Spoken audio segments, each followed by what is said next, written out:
Huh? Hot rod Dodge coupe.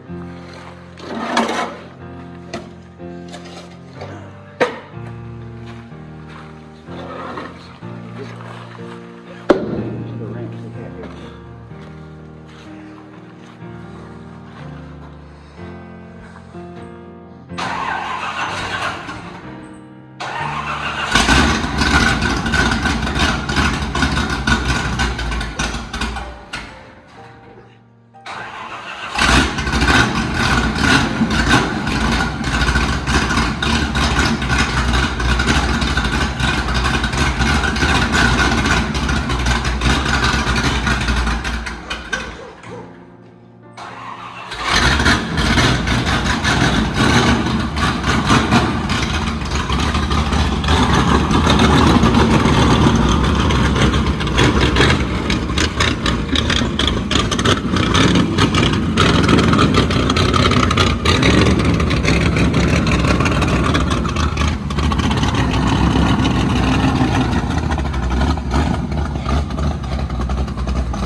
Yeah.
He's got all the metal for this car. All the fenders, running boards, everything. Oh, yeah? The only thing I don't have is this garnish strips inside here, the windows. Yeah, you know some people.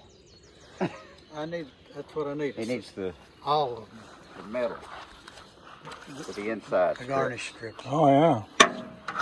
What year Dodge is Coupe, this? 35. 35 Dodge. Dodge, Plymouth, Chrysler. I'll put it out there. Coupe. Will all fit. I need all of them. Okay. There's enough. Is there one in the back too, or just the 4? Now there's one back in the back too. Yeah. And the windshield too? Yep, windshield.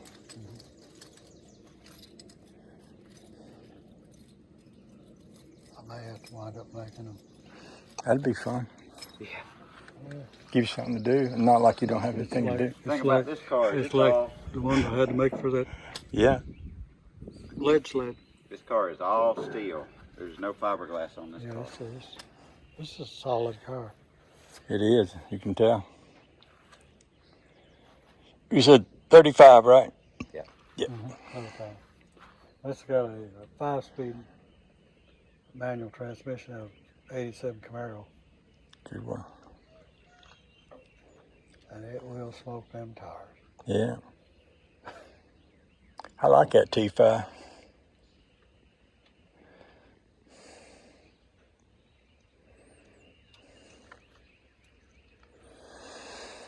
Thanks, fellas, for showing me around.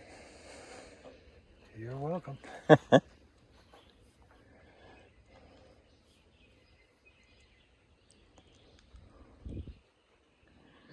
Shuttle's truck there. Yeah. The steering box is locking up on it. Yeah, on this one? Yeah. He's got one ordered for it.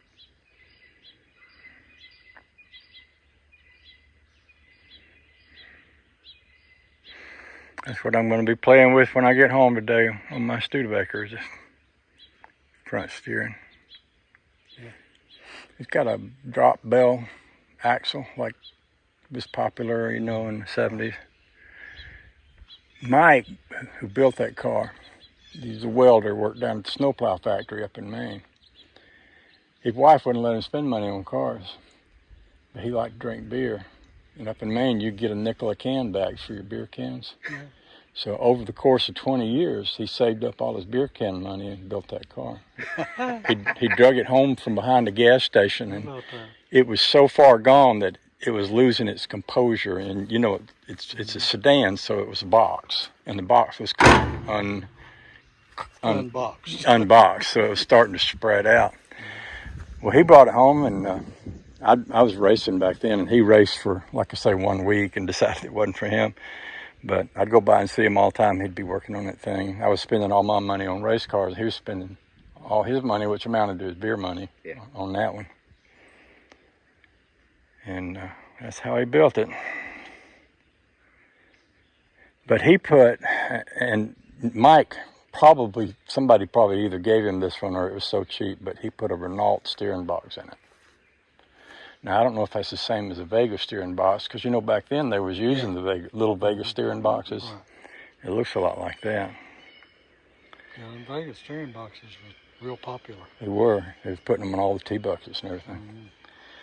So when I got it, it didn't have power steering, and he put a little bitty sport steering wheel on it. So you just like. So what I did is I read about people putting Prius power assist steering. Electric power steering. And I put that in mine. I put that electric power steering. Is it the one that goes on the steering column? Or? It goes right in line on the column, like if you were putting it here. The thing itself is about this long, but if you take all the junk off of it, because it's made to be part of your dash, if you take all the junk and cut it down to just the steering part, you've got a little piece that's about this long that has a thing that sticks out the side that looks like a little starter. So I cut mine down, I set it right here, and I pointed that thing down and mounted it from 3 points, and I have it running down to that little steering wheel. Jeff Butts put one of those on his 53 Studebaker. Yeah, Studebaker. And it steers great, but it's got a little something going on. I'm gonna go home today and try just looking at the toe end to see if because you go down the road and you just kind of make a little You know, you probably know what I mean. Got Like a little bit of play in the steering wheel. some will just go straight down the road, and some you just kind of like, you can tell I'm putting more work into this than I want to. You know, it's like that. So I'm gonna spend some time looking at that today. Got normally toe in. I'm hoping it's just toe in because that's something you know, where we used to race, we were beating the front end out of alignment and putting it back every week. Yeah, Tickle done that.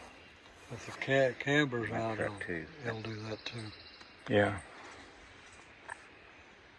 I bought a new Corvette in '84, Uh-huh. and you could not drive it on a blacktop highway Yeah. where trucks have been running. Yeah. That thing was all over the road.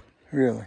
And I took it back to them, and they lined it up again. And took it back, I don't know how many times. Finally, in '88, I moved to Florida, and I set it up in my garage. I stood those wheels straight up and down, and it would just go down the road without touching steering wheel. She's, And they had them set at 3 degrees, yeah. and it wore the outside the tires off. All right. Okay. It was sitting like this, you know. Yeah. You know that Dodge right there? It was sitting like this in the back. It was wearing the inside of the tires out.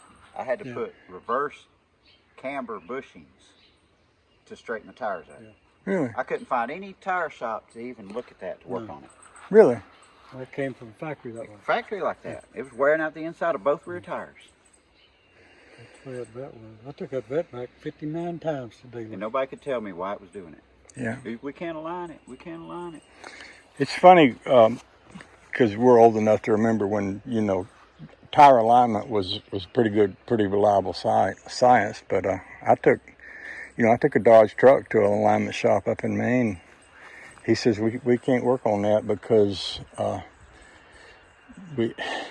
on those they would put the hubcaps on them, and the hubcaps would have a light in them, and the light would shine on a mirror, which would reflect on something, and he gave me all these reasons why he couldn't work on my, you know, 78 Dodge truck. Because I don't even know what they do with cars. Probably shoot them with lasers or something. I don't even know. But Now, yeah. it's funny how just something that simple as it was back in those days. I got an Eastwood manual kit to Yeah. line the front ends up with. That's the way. That's the only way. Well, I mean, that's what we did at the racetrack. We just did it ourselves. It's all a learning process. It's fun though. All right, well, I better go home and look after my dogs. They're gonna be wondering where Daddy's at. But another day, I'll be happy to have you take me to that other place. I'd love. Oh, yeah, I love to see old cars. He, Love to get to know car He just people. had a heart surgery, so You give got him a couple weeks. that guy, yeah. Ain't no rush for me. It's a cool place to go When I see. go back up there, I need to pick up that piece for Jerry's horn. There's a copper Oh, disc in there about that big around. It's there. I didn't think it was on that car. Well, I got to find one Oh, because the horn don't work. his horn quit working again. Yeah. Well, he didn't quit. He had to unplug it. He said he's sitting in the house, the horn started blowing. He wouldn't shut off. I tried to make a piece that would work, but